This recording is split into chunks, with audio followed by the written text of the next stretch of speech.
Salam sejahtera buat kita semua. Tuhan Yesus memberkati. Hari ini saya mau melanjutkan membaca buku Alkitab di buku Kejadian, pasal yang ke-32. Di judul pasal yang ke-32, perikopnya adalah Yakub takut bertemu dengan Esau. Ayat yang pertama. Yakub melanjutkan perjalanannya, lalu bertemulah malaikat-malaikat Allah dengan dia. Ketika Yakub melihat mereka, berkatalah ia, "Ini bala tentara Allah." Sebab itu dinamainyalah tempat itu Mahanaim. Sesudah itu, Yakub menyuruh utusannya berjalan lebih dahulu mendapatkan Esau, kakaknya ke tanah Seir, daerah Edom. Ia memerintahkan kepada mereka, "Beginilah kamu katakan kepada tuanku kepada Esau. Beginilah kata hambamu Yakub, aku telah tinggal pada Laban sebagai orang asing dan diam di situ selama ini. Aku telah mempunyai lembu sapi, keledai dan kambing domba, budak laki-laki dan perempuan. Dan aku menyuruh memberitahukan hal ini kepada tuanku, supaya aku mendapat kasihmu." Kemudian pulanglah para utusan itu kepada Yakub dan berkata, "Kami telah sampai kepada kakakmu, kepada Esau, dan ia pun sedang di jalan menemui engkau, diiringi oleh 400 orang. Lalu sangat takutlah Yakub dan merasa susah hati. Maka dibaginyalah orang-orangnya yang bersama-sama dengan dia, kambing dombanya, lembu sapi dan untanya menjadi 2 pasukan. Sebab pikirnya, jika Esau datang menyerang pasukan yang satu sehingga terpukul kalah, maka pasukan yang tinggal akan terluput.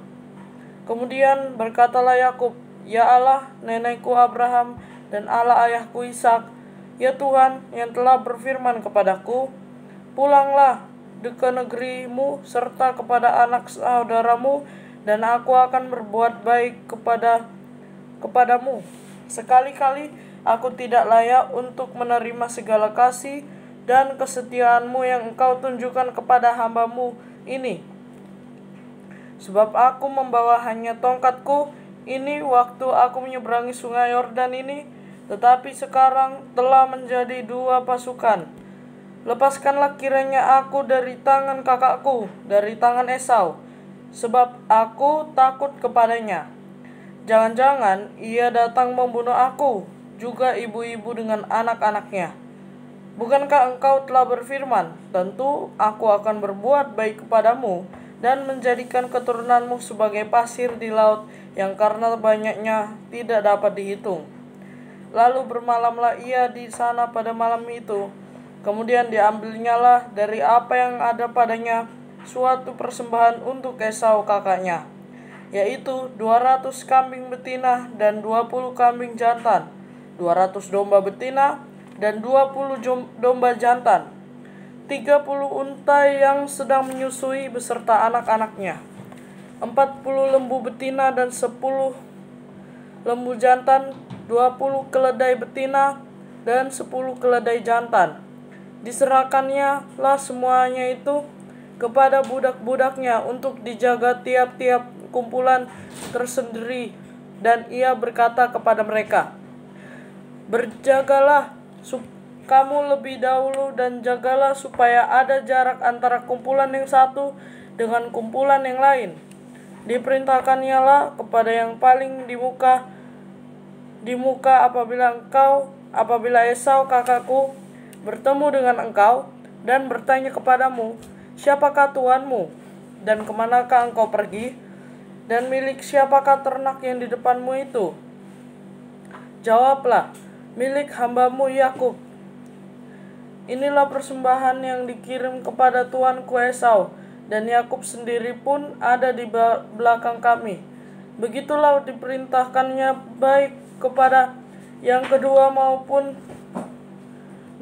kepada yang ketiga, dan kepada sekalian orang yang berjalan mengiring kumpulan hewan itu, katanya, "Seperti perkataanku tadilah kamu katakan kepada Esau apabila kamu berjumpa dengan dia, dan kamu harus mengatakan juga, hambamu Yakub sendiri ada di belakang kami."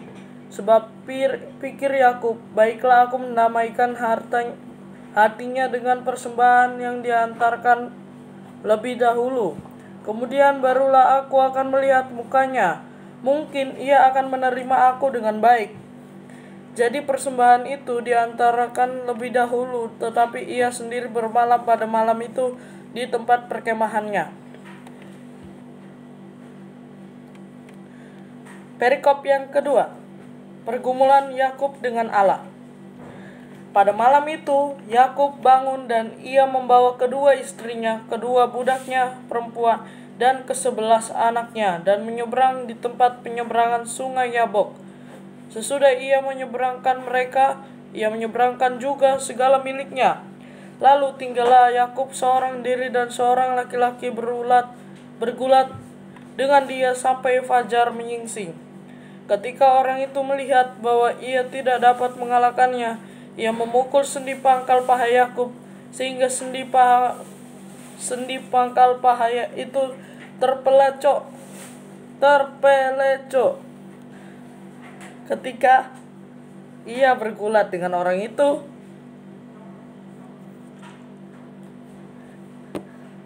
lalu kata orang itu, biarkanlah aku pergi karena fajar. Lalu kata orang itu, biarkanlah aku pergi karena fajar telah menyingsing. Sahut Yakub, aku tidak akan membiarkan engkau pergi jika engkau tidak memberkati aku. Bertanyalah orang itu kepadanya, siapakah namamu? Sahutnya, Yakub. Lalu kata orang itu, namamu tidak akan disebutkan lagi Yakub, tetapi Israel, sebab engkau telah bergumul melawan Allah dan manusia dan engkau menang. Bertanyalah Yakub, katakanlah juga namamu. Tetapi sahutnya, mengapa engkau menanyakan namaku? Lalu diberkatinya lah Yakub di situ. Yakub menamainya tempat itu Peniel, sebab katanya, aku telah melihat Allah berhadapan muka, tetapi nyawaku tertolong. Lalu tampaklah kepadanya matahari terbit ketika ia telah melewati Peniel. Dan Yakub pincang karena pangkal pahanya. Itulah sebab sampai sekarang orang Israel tidak memakan daging yang menutupi sendi pangkal paha, karena dia telah memukul sendi pangkal paha Yakub dan pada otot pangkal pahanya. Semoga firman Tuhan ini dapat memotivasi kita, dapat bermanfaat di dalam kehidupan kita sehari-hari. Tuhan Yesus memberkati. Amin.